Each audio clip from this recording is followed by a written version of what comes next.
Well, we are going to have an in-depth conversation on this episode of Mic Drop, made possible by the Believe Network and can be found everywhere you get your podcasts, Apple, TuneIn, Google Play, etc., about a scandal. And it's the scandal that everybody else is talking about too, and the scandal surrounding the Michigan Wolverines and what's going on around the college football world these days. I am your host, Mike Asti, and everyone knows the story now, but as the world turns surrounding the Michigan program, I am going to have a conversation with somebody who's now around the program, somebody who does radio up there in Michigan radio host at WLAV right now, and that is Gregg Henson, former colleague of mine in the Pittsburgh media scope as well. So, Greg, first off, as I will unmute you, thank you for joining me, man. It's been a minute. Glad to be talking to you on social media a little bit and finally do some radio here and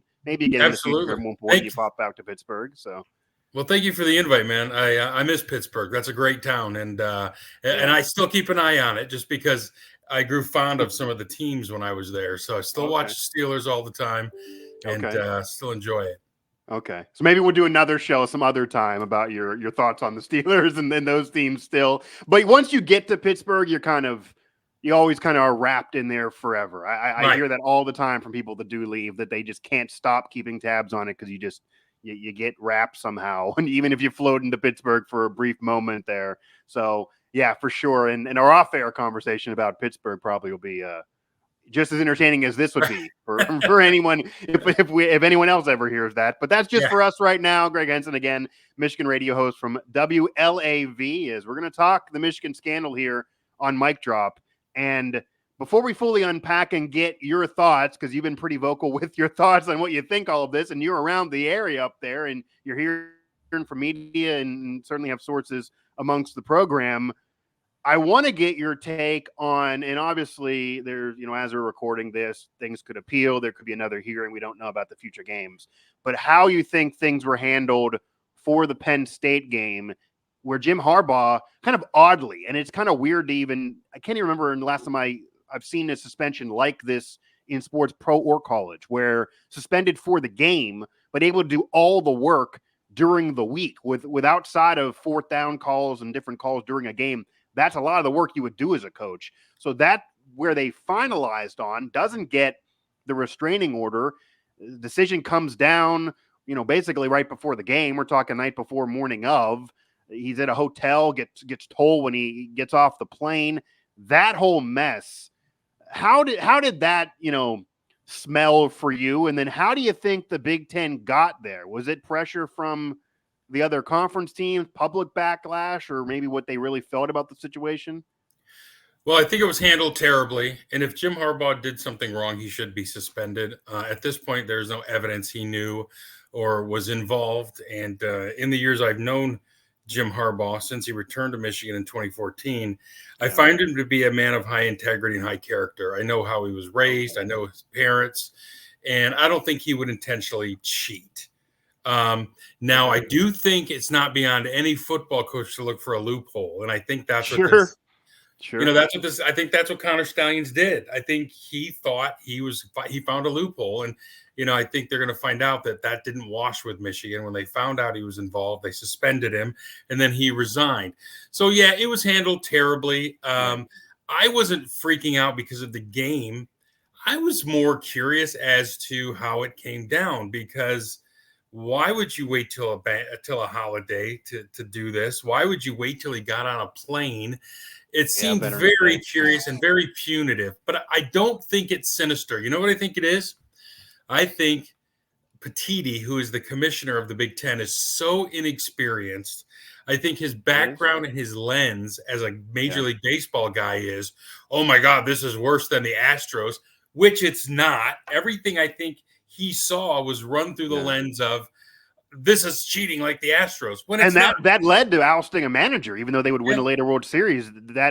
So that kind of led to the people that were said to be involved. He's here in Detroit now. Right, you're right, 100%. Yeah. He needs to cheat better for the Tigers. I'd like to get your thoughts. I'd like to get his thoughts on this. You got to talk to him. Well, and I think so. I think Petitti is very naive. I think that to be honest, I don't know that he survives this. I don't know how you can do what you've done to your 1 and 1B brand in the conference. And I'm with you on Harbaugh suspension. That doesn't bother me as much as because he's here during the week. The head coach's job is largely done on game day.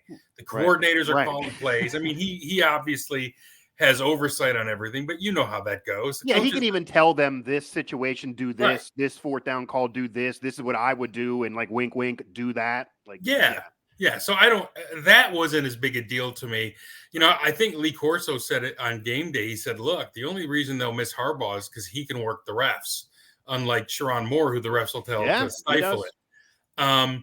But overall, I think that was the thing that most annoyed me. I wasn't worried about Michigan beating Penn State, no offense, but anytime James Franklin's involved, you got yourself a big advantage. We may get to your thoughts on James Franklin before this is up, but So anyway, I think, it was handled terribly. I think they got to get to the bottom of it. And ultimately, in the end, as you've seen me say on social media, this is largely laughable. Michigan's going to get a slap on the wrist. And they're gonna wag their finger at him and say, "Bad Michigan, bad. Give us money and ever do it again." That's kind of where they land a lot of the time. Although there are sort of examples of the NCAA or even in college sports of stiff punishments that they've even admitted they regret, like the SMU thing. Right. You watch that documentary. There's guys with the NCAA that are in there now saying we would never do that again. That was wrong. We basically killed a program for 30 plus years. Right. So it goes all over the place in terms of how scandal has been handled throughout the history of college sports. How do you think they came to the decision that he can work during the week and not the game? Again, that was what was confusing to me and was so odd. Why was that the decision? And where did they come up with that? Was that surprising to you? Yeah, because they're placating the losers in the conference. Basically, what you had a bunch of also-rans with a couple of exceptions of Ohio State, maybe Penn State. I haven't seen any record where Penn State's on or off the record on anything. I think they placated the losers in the conference like Purdue and Rutgers and Michigan State because this was a mob mentality. You see it every day on social media. They went to the commissioner. They waited for Harbaugh to leave the call, and then they all started piling on and complaining, which is laughable and very childish and immature. So I think when you see them, they didn't punish Harbaugh either. They said they were punishing the institution. Right. Then they made Harbaugh take 3 Saturdays off. He's not off during the week. So that should tell you they're not serious about this, Mike. They know that this is much ado about nothing. Mike Petitti is trying to sound like a hard guy, and I think he's putting it out there so that he can say to the losers of the conference, which there are 11 of them, he can say, "Look what we did. We suspended him." When really it's nothing. It's a big fat 0. It could be. I mean, we'll see how it ends, and backlash, I'm sure, and public conversation and is all part of it because it does feel like he acted off of what he felt like was pressure from the rest of the conference and maybe even public backlash. And part of that was, as we know too, if you wait for the NCAA to come up with a decision or finish a conclusion, you're going to be waiting years. That's why before the Big Ten pressure, everybody was kind of saying, yeah, this might look bad, but like it's not going to affect this season. And then the Big Ten joins in, and you do have that weird suspension. That was just a very, very weird thing. I guess some pushback that I could offer though is, and what people have said, and even the Big Ten kind of admitted in their statement that they are not saying factually they know Jim Harbaugh knew about any of this. If we agree that if this occurred, and it looks like it did based on Venmo receipts and even video, then it would be against the bylaws. We can argue, and we'll talk later on the impact of these games. But sign stealing has been going on forever. But when it has been proven, people have been punished, and this would be breaking the rules. However, we don't know Jim Harbaugh knew about it. But the argument to that is that when you're the head coach, it's then lack of institutional control is the phrase in college sports. And if it goes on under your watch, you get blamed and you have to know because you're the boss and your name is on the program. Okay, there was a great article by Michael Rosenberg, who, by the way, got Michigan turned into the NCAA under Rich Rod for excessive practice time. Michael Rosenberg wrote an article, and I agree with him, and I've long felt this. The coach can't know everything that's going on. Connor Stallions was running a rogue ring, and he was a nutty super fan that Michigan hired. Look, here's what Harbaugh does well, too. He hires these guys who are borderline genius, like Connor Stallions and Matt Weiss, the coach who was fired in January, are literally genius memory guys. Like they have photographic memories. Right. They're not allowed. I promise you, they would not be allowed in any Vegas casino because they have these photographic memories. And Connor Stallion, that might be where he is now since he got some free time. Well, you know, that's the thing is I think he wanted to be the first. He wrote this in his manifesto. He wanted to be the first guy to use analytics and recruiting to be the next head coach of Michigan without any football experience. So I think he was running a rogue operation. I don't know. We don't know about the Venmo receipts and what they were for. That's speculation. I mean, sure. We don't know about these spreadsheets. When you worked at a big company, didn't you share a drive with other employees? 100%. 100%. I didn't know what was going on in their drives. I didn't look. I mean, and maybe you'd be curious and venture over there, but yeah, it would be 100%. There's big drives. Everyone's sharing things. However, there's ways to also make what you have in there and what you share private. And then Venmo, you can make what you send private. That wasn't done. But he did have them private. No coaches accessed his files. The only people who could access his files on the Google Drive were people who gave the password to.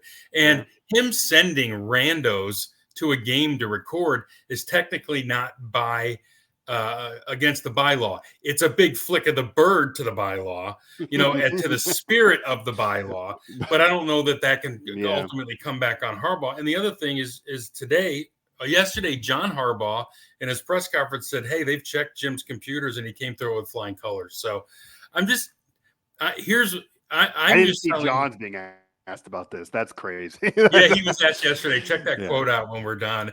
And he said, "Hey, they took his phone, they took his computer, and he passed with flying colors." I'm just telling you, knowing Harbaugh, I don't think he would willingly cheat. He's not wired that way. He wouldn't jump his contract with the Niners to go to Michigan until he got fired. He's on the record. He's never broken a contract in his career. He's never jumped a contract. He's a guy who, if you know his dad, if you know him and his brother, they were raised to do the right things. And I've never really seen it where he is a guy who's willingly going off the rails. So I'm very much counting on what I know about Jim as a human being. So to know that he's not out there going, "Hey, Connor, get a bunch of your dopes to sit behind Ohio State's bench and record stuff." Stallions did that on his own, and that's what's going to come out. But then again, if Harbaugh has to have some culpability, then I don't care about the suspension. If you want to suspend him, that's fine. You can. Because, yes, the buck has to stop somewhere. But I think that's what I mean. Right. Yeah. But I think it's a misnomer that coaches know everything. I'll give you another example. I don't think they know everything either, but I think the buck stops with the head coach is the argument. Yeah. Well, go ahead. It's just, I'll tell you, from 1998 till about 2015, I was on Michigan's sideline for every game. Okay. Do you think Lloyd Carr knew I was standing there? He had no clue I was standing on his sideline, and I was a credentialed media member. So it's a real misnomer to act like you're supposed to know everything. Like the whole thing with Central Michigan, I don't know if that was Connor Stallions. It looked like it. That looks weird, and like he put his head down the minute the camera panned over and there. How did he get down there or without anyone knowing? They gave him a pass. They're what they're doing is they're trying to kneel on the ball and run out the clock up there. But we'll find out if he was on the sidelines. But ultimately, every coach can't know. Well, that's all. Yeah, they cannot. Although again, it is their names on the program. But I mean, that whole thing with if that is him and it does again look like him that he was on the Central Michigan sideline. We've all been on sidelines and had credentials before. That if true, and if he went there rogue, then obviously an SID or somebody that's working for Central Michigan gotta go, because he had to acquire a credential in some respect. The other option is he physically assaulted somebody and managed to steal their credential, because a lot of credentials these days don't have our names on them. So if somebody jumps me going into the press box, then they could have it and potentially go down there, because but that's the only other option unless somebody approved him. Or somebody got a credential and then gave it to him. Or gave it to, which then would get that person in trouble too. Right. You can't be doing that, obviously. Whether that happened or not, they'll concoct that. they'll say some low-level guy. No, yeah, sure, but yeah, but I mean that there's only real three options: is either he stole it, he was given it, or somebody involved with Central Michigan is at fault and they messed up. Those are the only three ways that man got down there. But sure, before, after games, there's definitely times where I'm sitting in the press box if I get there early and I just do myself and just pop down to the sideline and I don't tell anybody I'm going down there. Right. I go down there.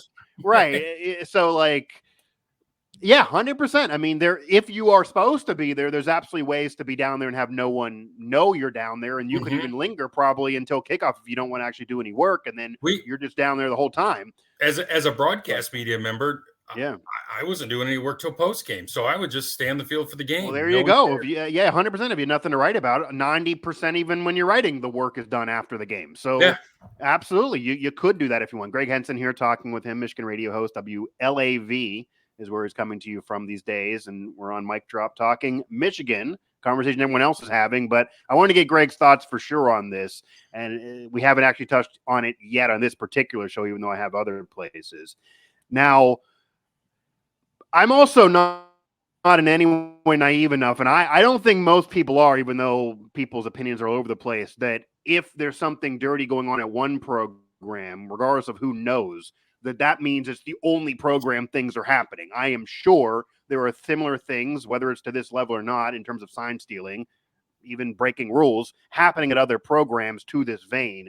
But in your opinion, if, regardless of who should get punished, if it is proven that Michigan acquired information in a sign-stealing manner this way, and it helped them turn the program around, because people keep putting up the graphic that 2 years ago, Harbaugh was on a national hot seat and wasn't getting it done, and then all of a sudden, the wins start piling up. They're in the playoffs back-to-back years, and who knows about this season, but it's certainly been a good one so far. What kind of impact do you think that actually had on turning the Michigan program around and on these games? Because that is another sense of the argument that even exists when people talk steroids in baseball, things like that, yeah, other people are doing it. Who knows how things were acquired? Who knows who should be blamed? But even if you somehow, believe the Barry Bonds, I didn't knowingly take it, maybe you still got the benefit of it. What do you say to the benefit of it argument that if they're getting the benefit of it, they still need punished because that's still benefiting off cheating, even if you didn't do it intentionally? Well, number one, everyone else is doing it's not a defense, which know, that's fine. Number two, I think it's very minimal impact, probably 1%, maybe. Here's why. Okay. Number one, people forget what happened when Harbaugh turned it around. Number one, Harbaugh's been a good coach everywhere he's been. He won 75% of his football games at Michigan before this recent run. Number two, he changed his whole coaching staff in 2019. Ryan Day took over in 2019 at Ohio State. That helped. They've also recruited much better, and they had generational guys and NFL players like Aiden Hutchinson in their lineup. These are top NFL draft picks who are performing at the next level. He overhauled the whole coaching staff and got rid of Don Brown. So I think there was enough change. J.J. McCarthy came on the scene.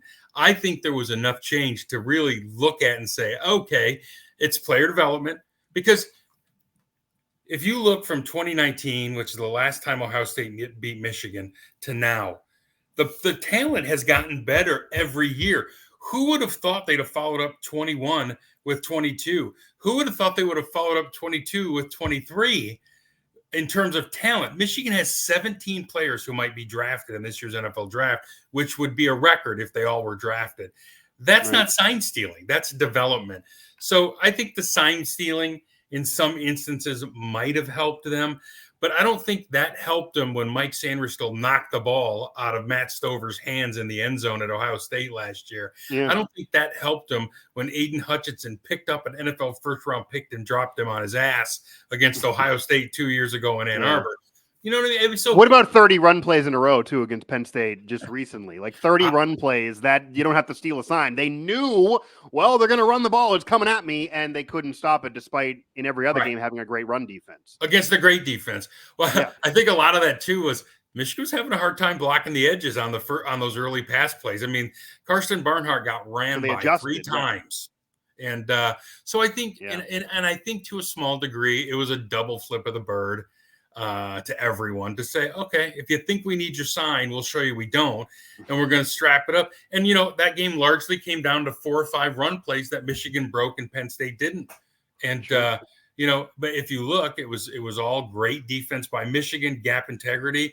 And if you look at Penn State, there were 4 or 5 plays where they didn't cover their gaps and got burned, and that's what cost them the game. But yeah, I think a lot of this, here's what's kind of disgusting me about all of this is it's all rival fan bases having a fit. Ohio That's how State, it always is, though. I mean, that's how it always is. is. When there's a scandal out there, the rival fan bases are the loudest among everybody. But it's 100%. mostly Ohio State and Michigan State. I don't see Penn State out there squealing. I don't see, Nebraska wasn't squealing, and they took an ass kicking the week before all this broke. So they did. It's a cesspool when you see people like now they're out there. They're starting a rumor about gambling allegations. I saw that. Yeah. What are you talking about? No one. That's just a fake account starting a rumor from what I've seen and heard. 24 followers, but yet you see how it takes root. Everyone's sharing it now amongst their own little myopic fan base. Yeah. I am guilty that I threw up the bet tweet on it just off of what was said during the suspension. Well, that's what kids say now when they're saying, okay, bet, we got it. We got this. Yeah. No, my baby daughter actually says bet occasionally. It's the cutest thing when she does it. Yeah, my kids say it all the time. Yeah. And Tom Brady, a 40-year-old man, is saying it too. So that kind of was the funny part about this, and a lot of this is funny, and scandals always kind of get into a humorous part if they can, and it's not like this is any criminal or disgusting thing off the field. This is about whether there's a competitive advantage on the field, so at least the scandal we can kind of talk that way. Again, Gregg Henson here joining me, a Michigan radio host, as we're talking the Michigan scandal here on Mic Drop. Now, do you think, and it sounds like you do, any part of this, which can maybe be described as a little bit of a witch hunt, certainly by the other programs in the conference, is part of, you say that Jim Harbaugh, and I don't know Jim as well. I've been around John Harbaugh covering the Steelers and obviously him being a Ravens coach. I don't know Jim as well, but saying that Jim comes from character and obviously a long Harbaugh line of football family royalty, really, and great guy from what I've heard as well. But is any part of this, the perception of him is not necessarily what you're saying? Like, there's a perception nationally that he is very brazen, maybe arrogant, kind of cocky, even in these press conferences, basically, where he's, been very quick to answer a lot of these questions. And then there are some that believe that part of his suspension earlier in the season off the recruiting violation, which was a minor level 2 violation at the time, off of nobody understood what was going on during COVID, got bumped to a level 1 because, as you know, with scandals, if you go out there quickly, or even individual players, if you go out there quickly and say, I'm sorry, my bad, won't happen again, people will forget about it. But Jim Harbaugh, Michigan, basically refused to do so. And that's kind of what they were kind of wink told to do. And that moved it to a level 1. Do you believe that's part of this at all? That there is a Michigan and Jim Harbaugh will not do the normal scandal thing of, we're sorry, we're going to self-impose ourselves for a few games. So because of that refusal, whether it be the NCAA or now the Big Ten off pressure, is saying, we're going to try to embarrass you because you won't play our game? Well, number one, Jim Harbaugh is weird. I can't tell you he's not an odd bird. But the one thing everyone there will tell you is Jim Harbaugh is a man of great integrity, but he's weird as hell. Number two, I do think the NCAA has it out for him all the way back to the satellite camps because he thumbs his nose at the NCAA. I think he has zero respect for the entity. I don't think it's anybody there. I think he sees the hypocrisy. Recently, he said, why isn't the NCAA sharing their TV money with the players? So I think they look at him and go, look at this guy. What the hell? So, yeah, I do think there's some of that. I don't think Jim's arrogant. I think he's weird. I'm telling you. I think he's a weird guy. Do you get how people who don't know him well would be turned off by his personality? Hey, he's turned me off at times, and I'm a big believer in his abilities as a coach. But I've listened to him sometimes, and I'm like, "What are you doing? Like the example, like the whole thing with those first violations, where it was that was a 3-game self-reported suspension early in the year, right? And it was over. Went from 4 to 3 originally, right? Yeah, and it was over a cheeseburger, but that's not the whole story. He wasn't forthcoming with who paid for the cheeseburger. If he just answered the question, it would have been a minor thing. Don't do it again. But instead, that's what I mean. That's what I mean. He said, "I don't know. I don't know who paid. You knew. You knew who paid, and whether right. and whether you agree with it or not is another story. You may say I paid because I don't agree with it, but instead he said I don't know who paid, and that's just not smart. Right. But I think there's a certain degree of that. I think Jim just is a very smart guy. He outthinks himself at times. And I think he has a problem with the NCAA, and he's going to try to stick it to him. The whole thing yesterday about Michigan being America's team was a troll. He's just saying, shut up, get lost. That was kind of tongue in cheek a little bit, but yeah, people went wild. The national media went wild with that. That was the main coverage when he said that. I know, it's crazy. And people, and I had some fun with it on my own show. He's Captain America now, as far as I'm concerned. But I mean, I think Jim's been around the game long enough to know grift when he sees it. And I think he sees the NCAA as a grift. I really do. And the weirdest thing, Greg, I think that's a universal opinion, even from the people that hate Harbaugh and hate Michigan. I think most people out there, no matter what program they're rooting for, feels like the NCAA is this kind of cult-like weird mafia institution that had a lot of power back in the day that they abused, and now doesn't really have as much power because, as we're seeing, they just are taking forever, and then the Big Ten comes out there and suspends, and the NCAA now looks like nationally, like, what are you really in charge of if people can step on your toes? So now the NCAA is kind of getting embarrassed in this new world of the portal and NIL, and now conferences doing what they want with realignment more so than ever before. But prior, the NCAA was that iron fist that no one really liked. It's kind of the perception of Roger Goodell in the NFL too, that some think he's abusing power, some think he doesn't have enough of it and kind of gets made a joke out of. So you have all of that exist, and then there are people that are flipping the opinion on Harbaugh and Michigan, even though he's kind of saying the same thing. That's interesting to me too. Even Ohio State fans hate the NCAA because their program has been clipped by the NCAA. I mean, the whole tattoo thing is the dumbest scandal in the last 2 decades, especially with NIL now, and that hurt Ohio State. So those fans have felt the ire of the NCAA and now want it to go to Michigan. But and a lot of hypocrisy exists among fans in college sports more than anything. But that's just part of this. Is that at all for you, though? Because you felt that too, even being around him, that Jim Harbaugh and his personality, can it maybe get in the way and actually hurt the Michigan program? Like, are things about arguing like about a cheeseburger actually negative for the program that it's stupid to do? Only to rival fan bases, I think. I mean, no one in Michigan who's either a follower of the program or a donor, no one's standing around going, I wish Jim would just shut up and not fight the fight. I think they look largely at it as, and you know how this goes, Mike, he's winning, he's a native son, and we love him. And that's what I was going to say earlier. Yeah. The whole thing with McElwain at CMU, if I were him and this scandal was going on, I'd have won more than 4 games this year, because what keeps you employed through it all is how many games you win. You've seen it time and time again. 100%. Yeah. And when you're Michigan's 24-1 in the last 2 or 3 years, and they've got a 22-game winning streak in the Big Ten. I mean, what if this stuff came out 3 or 4 years ago when he was on the national hot seat? Do you think that would be different and Michigan would have cut bait? Well, here's the thing. I will take some issue with the hot seat. I don't think he was. Okay. I think, he still won. Well, I called it a national hot seat. I think nationally he was viewed as being on a hot seat. I'm not saying I know whether he was on one from Michigan's perspective. Right. After the COVID year, he was. But when you look at COVID years, number one, Big Ten didn't even want to play. Michigan shouldn't have played because they had so many opt-outs. But the year before, they won what, 9 games, 10 games? Yeah, I mean, you could argue perception of these programs is a bit wild. I mean, we're seeing programs, we talked even off the air, they want to fire guys who win 9 games. That's a pretty hard standard to set. That if you look what happened to Pitt. Do you think Pitt wishes they'd kept Dave Wannstedt?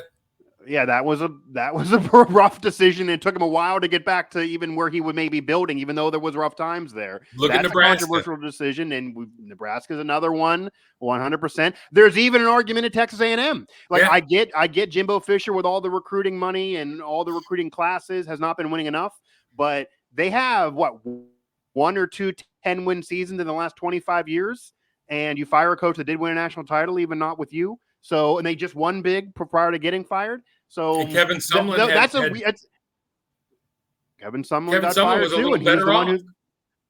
He had a little better record and obviously brought Johnny Manziel there and had the best season. Yep. Johnny Manziel and Kevin Sumlin brought Texas A&M fans the best season they've had in like a half a century, and that wasn't enough. The other thing about Harbaugh, and Rich Rod found this out, Michigan is a very tough institution to navigate. You have to know the inner workings. I know Rich Rod thinks that. I've heard him say that. Well, Rich Rod got porked. He would have won if they'd have left him alone, but they just couldn't leave the guy alone.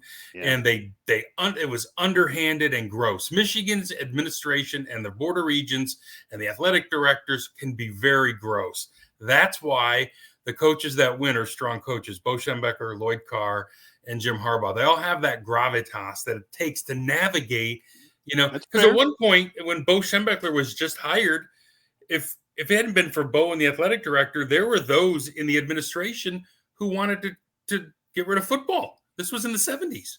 So the university is arrogant. It's weird. That's wild to even hear. It is. Michigan. It's just a weird university. They care. There are many there who don't want football to be the front door to the university, and it's always been a problem. And that's why you need a strong head coach, and that's why I think Harbaugh can be there as long as he wants. And in the process, he better get somebody ready to replace himself down the road, because it'll take that type of guy to get it done. Harbaugh would be hard to fire, just because of the roots that run deep for him at Michigan. Yeah, and while they're winning for sure and in the playoff, and even with the TCU loss, you're still in the playoff. That's why I did ask so you don't think this would all be different because of his roots. If this news broke, I'll even compromise with you. What if this news broke 3 or 4 years ago? Say it was even right before the COVID year, which you can give him as a mulligan, and he just wasn't winning enough. Even though he was getting in bowls, it was not the Michigan standard of anything close to what they wanted. If it came out with all of this, would the program still be with him as much as they are now, or is it because they believe he can win national title? I don't think they'd be as galvanized, just because he did have his detractors going. The fan base wouldn't be, I don't think. From what I'm seeing, I think there would be more of a split amongst the fans. A lot of people forget how bad a shape the program was left in by Brady Hoke. It was in bad shape. That's fair. That's fair. And then he won 10 games in year one. He was winning 75% of his games before this run.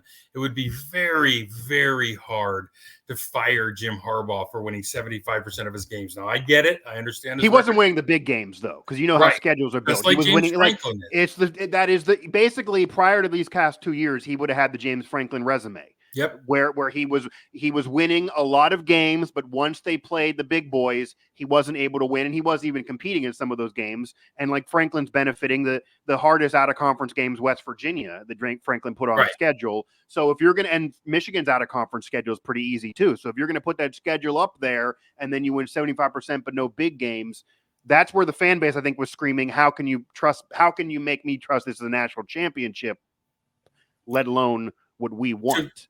Two things. Prior to this run, the non-conference included Washington, Notre Dame, and a Power Five. It was always one good Power Five and two patsies. That's what it has been forever. And I think every team has that formula, right?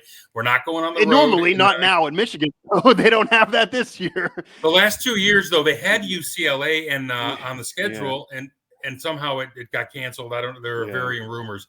But normally that's the ideal schedule. Yeah, that's what Brent Baker, West Virginia, has complained about, that the Mountaineers have 2 Power Fives. Like, why are we doing that? Right. Nobody else does it. Yes, that is the there's ideal nothing to be gained. conference schedule. No. With a 4-game playoff, there's nothing to be gained. 100%. And it was funny because for many, many years, for 20 solid years, half the time Michigan's national title hopes were over if they lost to Notre Dame in the first or second game of the year. But I don't. Here's what I think. I'll compromise with you. I think Harbaugh might have left prior to this run. Okay, I was going to get there in a moment. I think he would have been like, the hell with it. Because he was getting offers every year, even when they weren't winning. And he still does, and he'll get them this year. Right. But I think in 19, he would have just said, I'm not doing this. My contract's up, because he had an initial 7-year contract. I'm not going to do this. I'm just going to go. Okay. Now I think he's dug in. I think he's planning to stay. I think that extension's coming. I don't know what's holding it up. But I'll compromise and say I think he might have said to hell with it. Okay. Before this. Yeah, Gregg Henson here, Michigan radio host at WLAV. Mic drop here, made possible by the Believe Network and found everywhere you get your podcasts. Mike Asti. We're talking Michigan scandal, and we're getting a little bit to Franklin before I close up shop here. But I do also want to get your thoughts on the other part of this, and this is because it's not happening 2 or 3 years ago. It is happening when Michigan is a national contender. This is happening when Michigan is very much looking like they're a playoff team. And really, based on what we've seen the playoff committee do, they probably have an argument, even if they would lose to Ohio State, of still getting in the playoff. We've seen that before. But Michigan's been in the last couple years. They certainly want to get over the hump and get back in the national title game. But this year, they're right now in the driver's seat that if they keep winning out, there's really no way to avoid them being in based on what's going on the field. But there is an argument that some are making that because of all of this, they should not be allowed to be part of the playoff. They should be taken out. And I've certainly made that's a guilty until proven innocent argument, but our society wants to do that a lot. And Heather Dinich and Paul Feinbaum and others have been screaming the point that if they're bowl eligible, they will still be able to be voted on. And if they're in the top 4 in a ranking, they're going to be in regardless of what comes out, even if it comes out that Jim Harbaugh knew directly and just threw up the middle finger.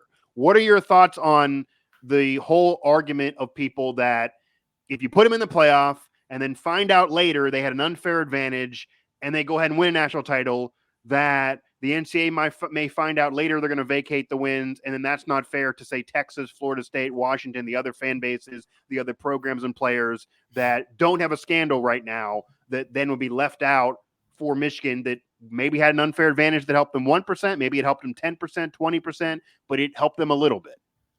My argument to that would be no one cared when Michigan basketball lost to Louisville, who subsequently vacated their title in 2013. No, there were no tears, no crocodile tears for those guys. Every scandal through history, no one cared. This is far less of a scandal. It's far, far less of an issue than the national media is making it out. Here's the problem I have is I understand how media works, and so do you. And you know Paul Feinbaum's About Face, which is one of the more dramatic about faces I've ever seen, is largely done to prop up his show's ratings and ESPN clicks. Michigan is a click machine, and I can tell you that. That's why I don't write about him on my blog anymore, because it's like stealing money. I mean, I was going to say, you don't want the clicks? No, look, I want them, but I feel like it's trolling and it's easy money. Yeah. And so when I don't care what Heather Dinich says. I barely know who she is. And she's on the committee is why I mentioned it. Yeah, I know. But she should be thrown off the committee. So should any Heisman voter who thinks J.J. McCarthy should automatically be disqualified, because they're not being intellectually honest if they don't understand every team employs a sign stealer. They're all trying to do it. What Connor Stallions did may or may not have been right. I don't know what he did just yet, but there's no information linking it to Harbaugh. And even if he is supposedly responsible for his own program, he's going to get suspended and they're going to get fined. He's already been suspended. So as far as taking this away from kids who probably had no clue what was going on, I think that's ridiculous. And I think it's largely agenda driven is what I'm saying. I think Paul Feinbaum has an agenda. I think CNN, I think ESPN and Fox are now like CNN and Fox News for politics. ESPN has no financial stake in the Big Ten. So where's their financial stake coming from? Trash in the Big Ten, diminishing the brand and getting whatever clicks they can to a dying brand. Fox, all their guys are lined up in support of Michigan. Joel Klatt, Colin Cowherd, and they're all there because they have a financial stake. Yeah. So here's what I would do. Just like in politics, I can't get any info from CNN or Fox News because I know it's all jaded. And now I don't feel like I can listen to any of those. I used to take everything Joel Klatt had said as gospel. I enjoy his work. I think he's smart. I think he thinks things out.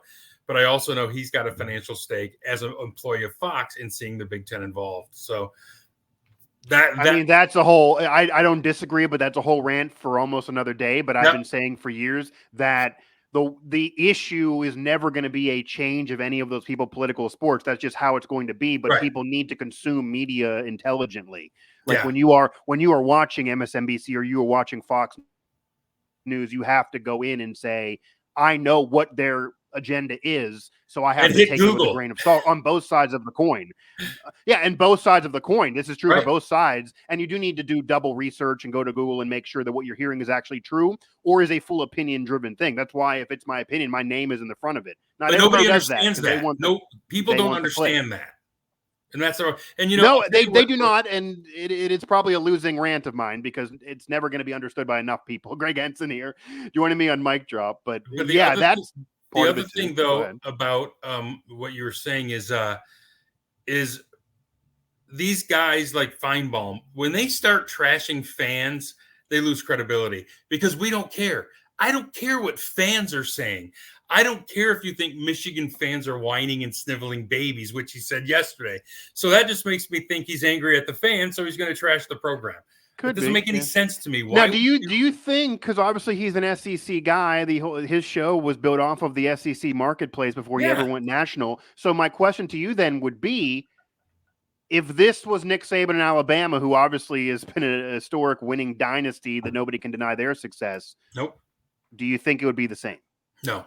I think he would be defending Nick Saban to high heaven. That's what I'm saying. His credibility in many ways is shot. I still get a kick out of the old fart. I really do. I have no problem with him, but I see him for what he is. He's an entertainer. It's just like people used to say about Rush. Yeah. I just happen to agree a lot with Rush Limbaugh. Plus, he entertained me. Same with Feinbaum. He entertains the hell out of me. I agree with about half of what he says. He's an opinion guy, not a journalist. You have to delineate between a journalist and an opinion guy. Yeah, it's different. It's different. And to be fair, I guess if there's an opinion media member out there and most people agree with half of what they say and they're really entertaining and they churn ratings, that's kind of the scheme to be successful. Like that's good. No one's going to get 100% of everyone's agreement. So yeah, he does it well, but no, he is not a beat reporter. No. He is 100% an opinionist. That is a different thing. That when you hear him and Stephen A. Smith, etc., that is opinion television. That is entertainment television, 100%, and that needs to be consumed that way. But the ones that disappoint me are the will or not is a different story. Right. Go ahead. The ones that disappoint me are the ones who seem to make it personal, who are supposed to be journalists, like Pete Thamel. Adam Rittenberg, I think, does a nice job. But there's guys out there that I have a ton of respect for or had. And then I just see opinion in articles. And I'm thinking, why is there another article with no new information? That does happen. But I think you and I both know. I think you and I both know a lot of that is that somebody who's higher up than you is telling you got to put up another article. Yes, because makes money. They see the clicks. So if you say I don't have anything new, they're going to say I don't care. Reword it. One. Right. So that 100% exists across the board. That 100% exists. So they they're not going to say no or they lose their platform. So and let's face it, that 100% exists as well. And this is the model is wrong. Because if you work at The Athletic, which is the only subscription I have until recently, I canceled it. But those guys eat based on subscriptions and clicks. 100%. So they're gonna have to rehash stuff. Yeah, I mean, I'm living that. I hear that. I mean, that's part of it. So 100%. So again, that definitely exists too, and I understand all those points. What I do want to kind of just, I guess, put a bow on this and maybe quickly ask you on Franklin, and I know you've said you do eventually think this is going, I guess, to not go anywhere in terms of strict punishment. My question then would be why? Because we're seeing so much public backlash, and you agree that public backlash can create punishment that maybe isn't warranted to that level. And number two, where do you think we go from here overall in college football? And that question is partly driven by, does this uncover other things at other programs? Because there are now rumors that Michigan is trying to, throw some dirt on other programs. And number two, and I'll tell you, Neil Brown has said this directly in one of his press conferences recently. The NFL has technology and helmets. We want to be the NFL. We have tons of money. We're doing expansion. Some of these conferences are like the NFL, Big Ten more than ever. We should have helmet technology as well. And that would alleviate even a need for some of this because I could be communicating it during the game. So do we get helmet technology? Do we get more technology in the sport because they can do it? And does this uncover anything about any other program based on the dirt that's being thrown at Michigan right now? Well, number one, social media is not the real world. And I know it's hard because particularly if you're a fan and you get on there and you see this stuff that's just blatantly not true, people making things up, people trying to decipher what something could possibly mean. None of that's real. So I don't think any of that leads to anything. Number two, I think where this leads is we find out how sign, and I'm not going to say stealing, decoding. Sign decoding is legal. Every team has a guy standing right next to the head coach saying, okay, this is what I think that sign means. Okay, so that's fine. I think you're going to see bylaws written much more clearly with less gray area. You cannot send anyone associated with your program on the road. Now it says employee. Michigan technically didn't send an employee. That's true. But that's flipping the bird to the spirit of the rule. So, yeah, like what if you're even a volunteer coach or a grad assistant? Maybe you're Right. not getting paid because you're not an employee. Right. So you better Right, clarify and that that. exists. There's interns, there's fans, because Mike, boosters, they're not employees. Yeah. if I'm a fan of Michigan, what if I go to Ohio State's game this weekend and I tape the sidelines and upload it to YouTube, and then I say, "Hey, Yeah, get this." There's no stopping. Right. So they got. No, I mean we've seen all the time, because anytime you get those NFL policies, and the NFL is the most guilty of this because they're the strictest with what you can do on social media, and they really adapted this the last couple of years. They're much more strict than the college game, which is kind of free sailing until recently. But the NFL, you even look at it and like, okay, you can't do this for so many minutes, you can't do this for so many minutes, you can't put this up at this hour, and then you're laughing because the fan can do it all, and then it's there. Right. So my credential actually makes it harder for me to cover the team than the average person who sits in the stand and wants to blog about it. That's what's funny about some of the policies, but that absolutely is a situation right now. Yeah. A lot of these policies were written before the iPhone came out. Well, so they need to really drill down on that. And I think the only hedge against any of this, though, Mike, is the technology in the helmet. Then it doesn't matter what signs you're throwing up. I mean, now it looks like teams have the wiggles on the sideline, man. You got yellow guy, red guy, blue guy, green guy. You know, just talk to the quarterback in the helmet. What's going on in Maryland? Right. What are we even doing? Yeah. Well, do you think we get there? Do you think we get there? Because that's been voted down before. Sooner rather than later after this. I think. If they don't, they're just as idiotic as you would think they would be. Yeah, I really don't see an argument against doing it. And it has been voted down before, but I don't really see an argument against doing it, because the NFL is doing it. So if everyone knows you have the money and the technology exists, 10 years ago, you could say, well, we're not sure if it can work. It might be faulty. No, it's working every week in the National Football League. So you know what, Mike? Yeah, I don't get how that can be argued against. If they get technology, you know what that means? Harbaugh wins again. In a way, yes, 100%. I'm not going to go as far as to say this is part of his master plan. But, I mean, if they get technology, Jim's just going to smile and say, well, ultimately it worked out. Yeah, I mean, he'll be smarmy like that. Yes, he will. In that perspective, and again, you got to stop yourself throwing too much dirt, because you don't know when you're involved. This is also what I've said, that jumping the gun and wanting any institution to be punished before due process is done with the guilty until proven innocent thing, you better want that for your program too. So every program under the sun has had some scandal, whether we know about it or not.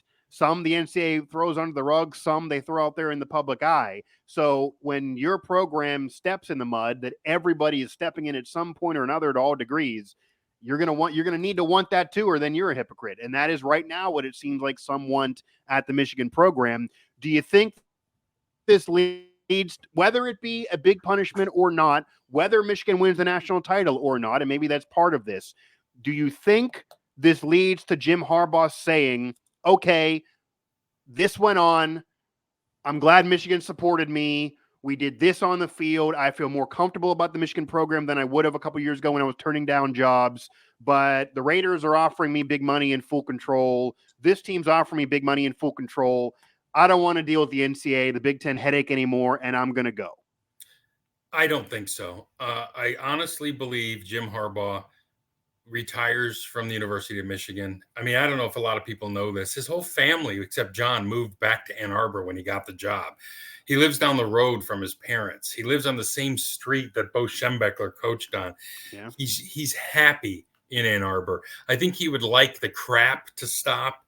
It might not, though. It might not. It might not. But you know what? The NFL is a 3-year job. You know how that goes. Most coaches don't make it past their 3rd year. I don't think so. I'd never say never, but I think the Michigan job is as good as a lot of NFL jobs. No, in terms of the job and the money and the prestige, if you would win a national title, I would agree. Granted, something in him may want to win a Super Bowl because he lost to his brother and he didn't do that. And I think it's pretty clear that if you look at who's been put in Hall of Fames, if he wins at Michigan but doesn't have the Super Bowl title, that may keep him being out of both he could do both Hall of Fames if he would go back to the NFL and win that championship there. There have been coaches that are going to get him both. And I don't know if enough of his NFL resume it's not going to get him to the Pro Football Hall of Fame. So if he does ever want that, he would have to go and try it over again. And obviously the example that's always been thrown out there that is a direct comparison of somebody basically saying, I had success in college, I built it up, you got a scandal, you're bringing me an energy that I don't want to deal with, I'm sick of the headache, I'm going to the NFL and jumping, and then I become a Hall of Famer. And that's what Pete Carroll did at USC. He jumped, he fled, and then it's obviously worked out for him individually, even though it took years for USC to get back, and they've never been what they were when he was there again. Well, that is the connection. Pete Carroll wasn't an alumni of USC, though. He was not, no. And Harbaugh's deeply ingrained there. Like I said, he brought his dad with him. To me, that means something. Would you really want to move your parents there and then bail on them? I don't know. What if he wins a national title? Does that make him think the job's done? Let me go get my Hall of Fame candidate somewhere else? Maybe.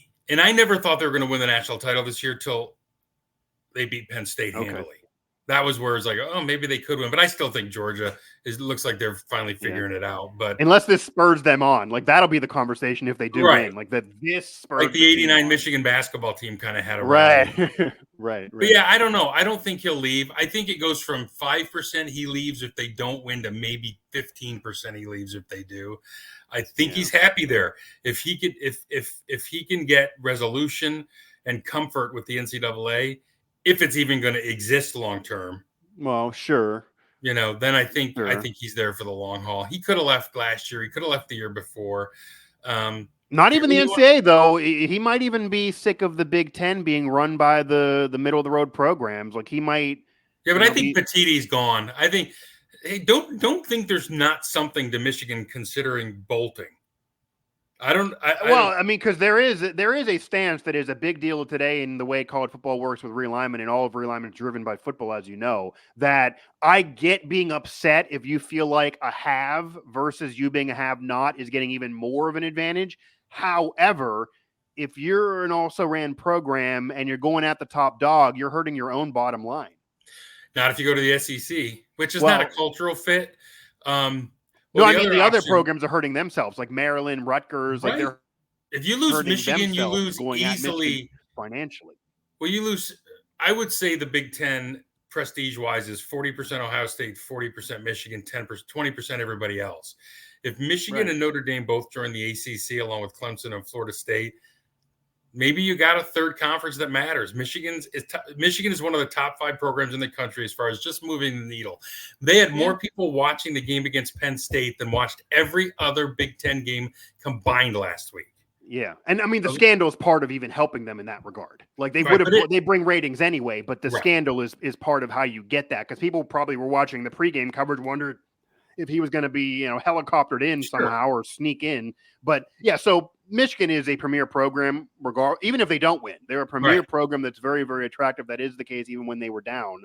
And maybe the Big Ten would argue that they have now with USC and the other teams joining, that they have more prestige outside of Michigan. But certainly to this point, it's been Michigan, Ohio State, and maybe sprinkle in a little Penn State and everybody else. So we will see where we go from here, though. And there's going to be a lot more to discuss and a lot more that gets unraveled and a lot more that'll be annoying on both sides of the spectrum in terms of the Michigan scandal. While I do have you, though, I want to get your take because we also do cover Penn State, of course, throughout our network.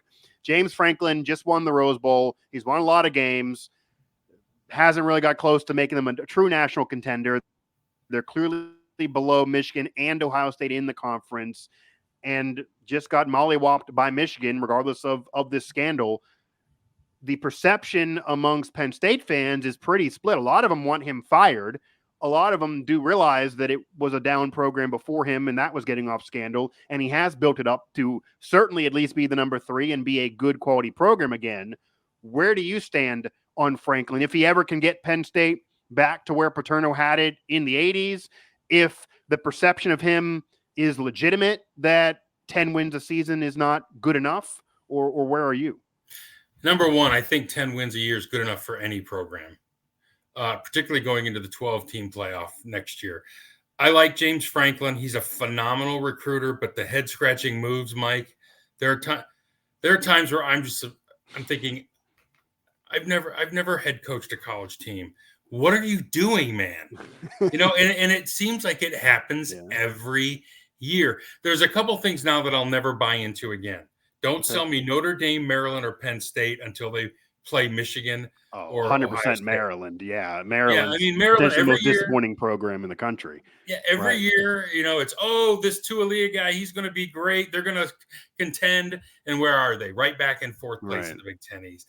And Penn State, I saw them coming a mile. I had no question Michigan would win that game. It was like when I saw him play Ohio State, I thought, it looks just like every year. The defense is pretty good.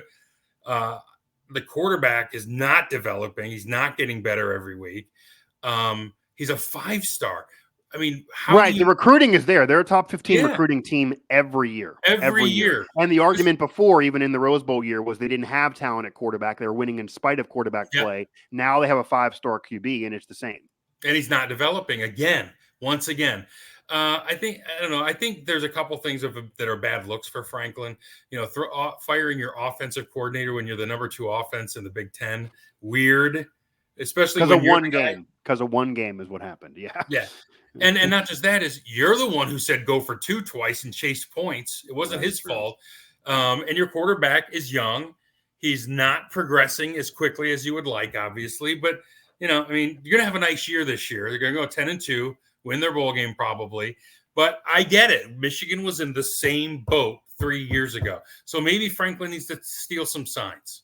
He needs to do something there. And he's had some comments about, facilities and money he wants put in certain places. But he's recruiting. He is winning 10 games a year now. You look at those schedules, it's almost a lock to win 9 or 10 games at minimum most of those years. But what happens next year? You can't get over the rivals. It'll be different next year for sure. And the out-of-conference schedule for Penn State is not that great either. The West Virginia win actually looks better than anybody thought it was going to. We'll see about next year.